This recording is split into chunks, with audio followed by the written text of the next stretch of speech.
Mahalo to our mayor for being here. Billy, it's very impactful, your attendance here today. Mahalo to the city council that is represented here, to Principal Ceballos, to the faculty, to the students of KL High School, and the incredible project they've done, to our business leaders here in this community on Big Island that made this project possible, without which it would not be the piece of art that we will be seeing here this afternoon. And to the many in our community and to our Big Island Ohana that is here today. It is, for me personally, a humbling honor to be with you today, and I am extremely grateful at the opportunity of having a few moments to share with you on this great event. Across our nation today, in Arlington National Cemetery in Washington, D.C., at Cape Canaveral in Florida, at the Marshall Space Flight Center in Huntsville, Alabama, the Johnson Space Center in Houston, Texas, home of the astronauts, in Honolulu, and most specifically in Big Island and East Hawaii and in KL, we join together today as people pause for a moment on this day of remembrance. They pause to pay tribute, to mourn the loss of brave lives of space heroes who made the ultimate sacrifice for what they strongly believed about space flight and gave their lives in service to their country. We pay tribute today to the crew of Apollo 1 and the space shuttle crews of Challenger and Columbia on this day of remembrance. And we honor those who lost their lives while furthering the cause of exploration and discovery. On June 27, 1967, veteran astronaut Gus Grissom and the first spacewalker in America's history, Ed White, and a rookie astronaut, Roger Chaffee, were preparing for what would be the first manned spaceflight of Apollo. The astronauts were sitting on the top of their rocket in their capsule for a pre-launch test when fire broke out into their capsule. Unable to open the hatch, these three men perished in smoke and fumes. The investigation of this fatality would lead to major design and engineering changes which directly resulted in the successful accomplishment of the Apollo 11 lunar landing and meeting President Kennedy's goal of landing on the moon before the end of the decade of the 1960s.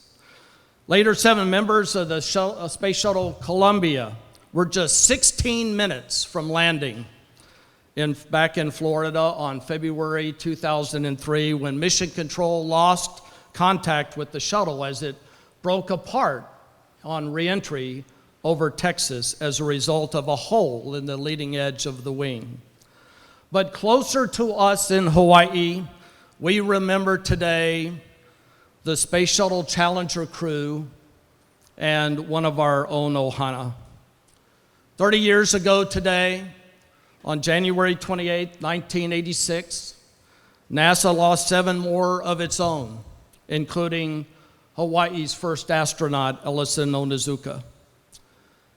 I was in Mission Control, and I remember the pictures from the Cape. It was a bright and clear morning, extremely cold one, as well as compared to Florida standards. A harsh cold front had gone through the Cape the night before, freezing crops and oranges and icicles even hung from the launch tower.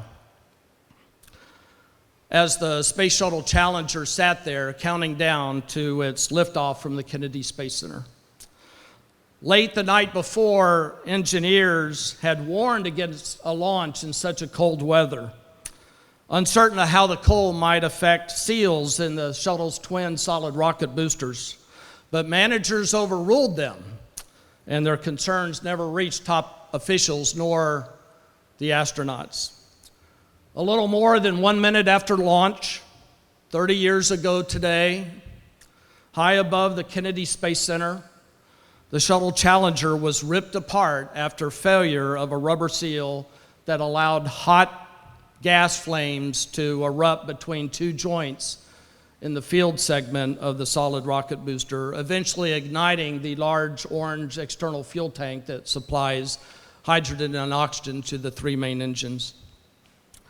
The rolling plume that we have seen on videos of Challenger's disintegration would absolutely sear an image in our minds for all of us that watched that tragic event. We will never forget them. President Reagan said in a broadcast hours later, "The Challenger crew was pulling us into the future, and we will continue to follow them," he said. Elison Onizuka, El, as he was known to his close friends, was a Big Island country boy. Imagine a young boy right here on Big Island lying on his back, staring at the star-speckled skies of Hawaii and dreaming of someday going higher than the birds, high enough to reach and touch the distant stars above. And following that dream, El became the first Asian astronaut to fly in space and blazed a path that began right here on Big Island, leading to a flight into the heavens above the earth. El was born June 24th, 1946 in Kona, grew up in the coffee fields. He excelled in school, graduating from Konawaina High School in 1964. He was active in the 4-H club, in the Student Council, National Honor Society, yearbook. He was on the varsity basketball and baseball team and Boy Scouts, even becoming an Eagle Scout. El went on to the University of Colorado at Boulder, where he received a bachelor and master's degree in aeronautical engineering before reporting to the United States Air Force in the flight test program in California in August 1974.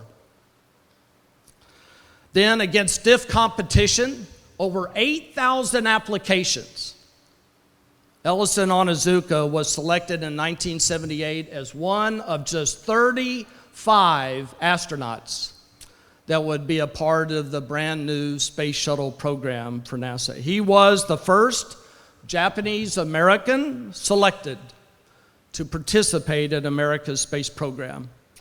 And it's here that our paths crossed. Both of us had been selected by NASA to lead NASA's very first fully classified space shuttle mission to launch a top secret Department of Defense payload into space. So Elison and I spent 2.5 years together in training, going to classroom briefings together, traveling to contractor plants together, eating together, training together in our mission simulations, all in preparation for El's first flight into space, America's first classified manned military space mission, STS-51C, 31 years ago, January 1985. In the summer of 1985, Elison came back here to Big Island on his final tour of the Hawaiian Isles, where he was honored at a dinner in Hilo at Sun Sun Lau. You remember that? Sponsored by the Hawaii Island Chamber of Commerce and the Hawaii Island Contractors Association. Some of you here today were at that dinner, and some of you even helped plan that dinner. By the time El had finished his first mission, he was already assigned to his second one, the fateful 51L that would launch 30 years ago. But it's interesting, there was great media frenzy going on El's second mission, because it was the first shuttle flight of the Teacher in Space program with Krista McAuliffe. As a result, school children and teachers across the country tuned in to watch on TV that morning the launch of the first Teacher in Space. Any teacher or student of that era was watching. Krista had come to represent all of us that wanted to fly in space that were not astronauts. And Elison became that for us. He represented that for us in Hawaii, for those of us that wanted to travel with him. 30 years ago today, Challenger blasted off at 11:38 a.m. Eastern Time. My good friend Bill Walter of Shipman mentioned to me a few days ago, Rob, the Challenger tragedy was like 9/11, or the day that you heard when President Kennedy was assassinated. You remember where you were, you remember what you felt. It was one of those defining events in our time. One of the things I did when I arrived in Big Island as executive director for the Pacific International Space Center for Exploration Systems 3 years ago was to head to Conaside, one of the first things, to reconnect with Elle's brother, Claude. It had been many years since we had been able to see each other. And when I saw Claude, I saw Elle in Claude's face. I heard Elle's voice in Claude's voice. And it was overwhelming to me. I cried in front of Claude. It was so painful. It is painful for me today. But Scripture says, "Blessed are those who mourn, for they shall be comforted." And there is comfort for our Big Island Ohana on this day of remembrance for Elison and the Challenger crew, honoring their memory. And through events like this, we in Hawaii persevere through national tragedy and personal loss. After that time with Claude and I became emotionally drained, I called Elle's wife, Lorna, who I've known for years. And I told Lorna, I said, Lorna, when I saw Claude, it was so powerful. I saw Elle in his face. I heard his voice. It was like I was talking to Elle. And she goes, Rob, she says, oh, Elle, older brother, he get all the good looks. Claude, he younger brother, he just get leftover. Classic Lorna. And it was interesting in my time with Elle in Houston, Elle became an ambassador for Hawaii, an ambassador for Big Island. Everybody was fascinated by Elle because he was Hawaiian and wanted to know more about Big Island and Big Island culture and Hawaii culture. And Texas is very much a very proud state like Hawaii. And one incident was very amusing to me. Senior managers at NASA had decided that they would hold a luau, but not ask, they would wait and do it and produce all this and then bring Elle in. So the pit was wrong. They brought in gravel. They didn't have the right rocks, and they show Elle, and Elle just shook his head and says, oh, not good. Tear it up. He says, you're not doing it right. The pit has to be like a small grave, 2.5 feet by 2 feet deep and 6 feet long. It's a big thing. It has to handle a 260-pound pig. You need 25 feet of burlap. You need 75 banana leaves. You need chicken cage wire. And you need 4 to 6 inch large river round rocks. And they said, Elle, where do we get these rocks? We not have here in Houston. And Elle said, meet me back here at my house at midnight and wear a black hat, black shirt, and black pants. What? Just show up at midnight, black shirt, black pants, black hat. So all these senior managers show up at Elle's house at midnight, and they pile into this truck, and all of them with Elle head off to the Johnson Space Center, passing the security guard, and the guard is going, what is going on? And they just kind of wave to the security guard as they proceed through the gate. In the middle of the Johnson Space Center are 3 very large reflecting pools, and around those pools are 4 to 6 inch large round rocks. Elle parks the truck up near these things, and he tells the senior managers now, he says, go start grabbing these rocks and put it in the truck bed. But Elle, this is federal property, it is. He says, grab the rocks, put it in the truck.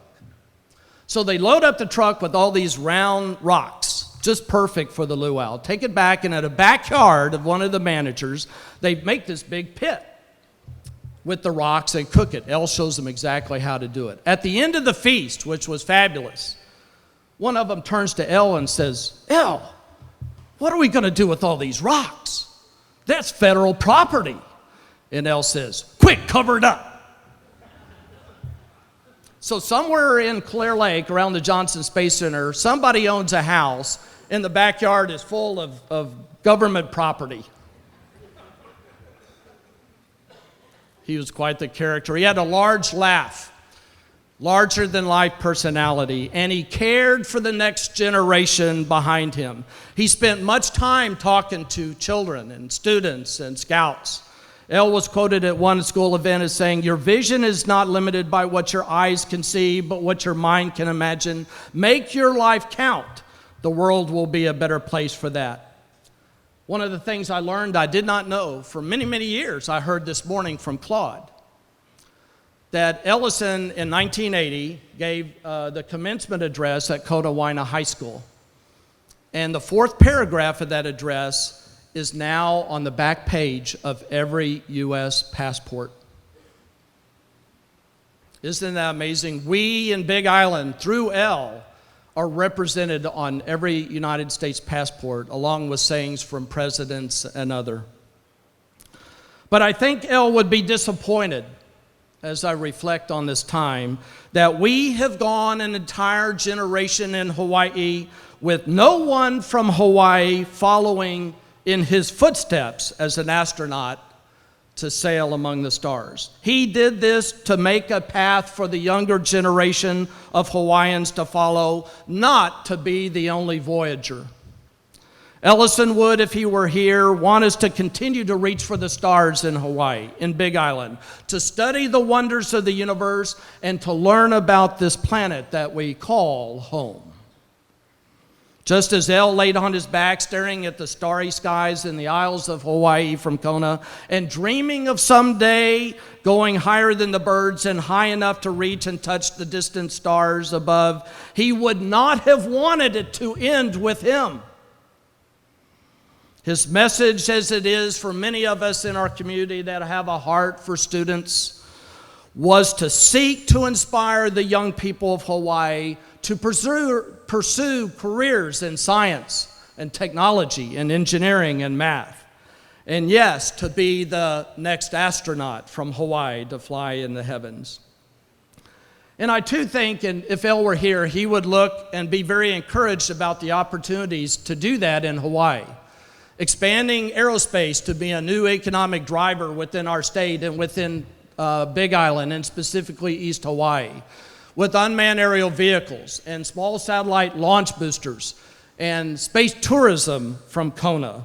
He would see those not only as economic development, but workforce development and a way to provide high technology jobs here for the keiki, for our legacy. It was El's dream. It is our pule, our prayer today, that as we continue to remember, that we continue to build on the legacy of Elison Onizuka, son of Kona, for the future of our children, that we guide them with courage and determination, that we continue to follow in his path in exploring the mysteries of space. May the Lord God comfort our state on this day of remembrance and the families of those who made such an ultimate sacrifice for space. Mahalo.